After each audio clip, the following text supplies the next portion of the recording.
বন্তি প্ৰজ্বলন সকলোৱে উলিটা দিলে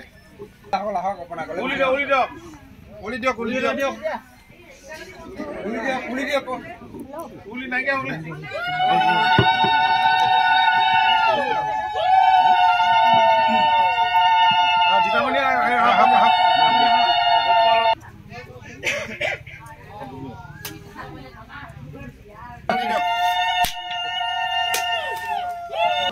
আমি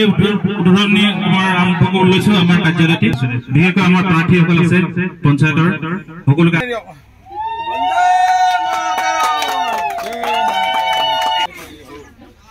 ধন্যবাদ জনাইছো প্ৰথমতে আমি তেওঁলোকৰ এখন সুনাম আমি কৰবাত আমাৰ হাতী কৰবাত পদুম ফুল এনে ধৰণে আমাৰ বিজেপি কৰ্মীসকলক হাতীৰে দিব অৰ্থাৎ হাতী পেটতে আমাৰ পদুম ফুল আছে কিন্তু তাতে দিলে পদুম ফুলত দিয়া পাতলত ঠিক তেনেধৰণে আমাৰ চৰকাৰখন যেহেতু চলি আছে আমি অগপ বিজেপি সদায় কৰ্মী প্ৰাৰ্থী এইজন এজিপি প্ৰাৰ্থী এজন বিজেপি প্ৰাৰ্থী নহয় এতিয়া 10 গৰাকী ৱাৰ্ড মেম্বাৰ আমি কোনো দলীয় চিম্বল নাই তাত হাতীও নেপায় তাত পদুম ৱাৰ্ড মেম্বাৰ আমি যাক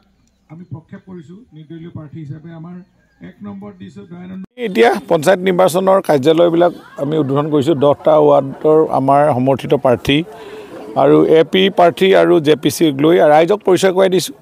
কোন কিগৰাকী আমাৰ ভাৰতীয় জনতা পাৰ্টি দলটোৰ সমৰ্থিত বা অগপ দলৰ সমৰ্থিত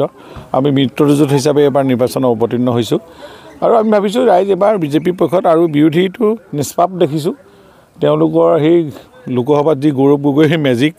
সেইখন মেজিকৰ 4টা চকাই পামচা হ'ল বুলি কৈছে তেওঁলোকক মানুহে কৈছে সেইখনত আমি উঠিবলৈ নাই আৰু এতিয়া 1.5 বছৰ হ'ল তেওঁ চেহেৰাই দেখা নাই অহাটো বাদেই সাহায্যটো বাদেই গতিকে আমি ভাবিছোঁ তেওঁলোক এতিয়া ফেক্টৰ নহয় যোৰহাট লোকসভা সমষ্টি মই আটাইকেইটা সমষ্টিত মই গৈছোঁ আমাৰ চৰাইদেউ জিলাটো গতিকে এতিয়া আৰু উন্নয়ন লাগে ৰাইজক আমাৰ প্ৰধানমন্ত্ৰী নৰেন্দ্ৰ মোদী ডাঙৰীয়া আৰু মুখ্যমন্ত্ৰী ডক্টৰ হিমন্ত বিশ্ব শৰ্মা ডাঙৰীয়া যেনেকৈ উন্নয়নৰ গতিৰ ত্বৰান্বিত কৰি তুলিছে তাত ৰাইজে সহযোগ কৰিব আৰু এই সহযোগে আমাৰ ৰাজ্যখন গাঁও অঞ্চল আৰু সাধাৰণ ৰাইজৰ উন্নতি হ'ব লাগে আমাৰ লক্ষ্য পঞ্চায়তীৰাজ ব্যৱস্থাটো যিমানেই শক্তিশালী হ'ব সিমানেই গাঁও অঞ্চলবিলাক দুখীয়া দৰিদ্ৰ মানুহে সকাহ পাব নিখুঁতভাৱে আমি আমাৰ হিতাধিকাৰী নিৰ্বাচন হ'ব আৰু আমাৰ যিসকল যোগ্য প্ৰাৰ্থী আমি ইয়াতে প্ৰক্ষেপ কৰিছোঁ নিৰ্দলীয় হিচাপে প্ৰায়বিলাক অৱসৰপ্ৰাপ্ত শিক্ষক সমাজত ভালপোৱা মানুহ তেওঁলোকে ভাবিছোঁ সুন্দৰকৈ পঞ্চায়তীৰাজ ব্যৱস্থাটো পৰিচালনা কৰিব শক্তিশালী কৰিব চৰকাৰী ধন সদব্যৱহাৰ হ'ব আৰু ৰাইজক উন্নতি কৰিব আৰু আঁচনিবিলাক পাবলগীয়াজনে পাব প্ৰধানমন্ত্ৰী সবকা সাথ সবকা বিকাশ নীতিৰে আমাৰ চৰকাৰ চলিছে আৰু আমি সেইখিনি কৰিবৰ কাৰণে ৰাইজক সহযোগ কৰিবৰ কাৰণে আহ্বান জনাইছোঁ